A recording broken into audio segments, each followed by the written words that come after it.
Maswerteng gabi po mga ka-STL. Narito na po ang resulta ng STL Rizal para sa araw na to, third draw. January 7, 2026. Araw ng Miyerkules. Naway ang mga natayain niyo pong mga numero kanina ay manalo nawa ngayong gabing ito. 8:45 PM kaya't kunin niyo na po ang inyong mga ticket. Narito na po ang resulta. Ang mga numero nanalo sa STL Rizal ngayong gabing ito, January 7, 2026. 8:45 PM third draw result 8 at 11 in exact order. Again, 8 at 11.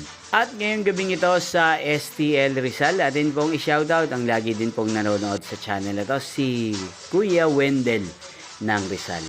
Shoutout po sa inyo Kuya Wendell, sana po ay nasa maayos kayong kalagayan. At sa lahat po ng mga taga Rizal na walang sawang nanonood sa channel na to, shoutout po sa inyo. Inyo pong napanood ang resulta ng STL Rizal. Maraming salamat po sa patuloy niyo pong pagsuporta sa aking channel. Magkita-kita pong muli tayo bukas ng alas 11 ng umaga. Thank you for watching.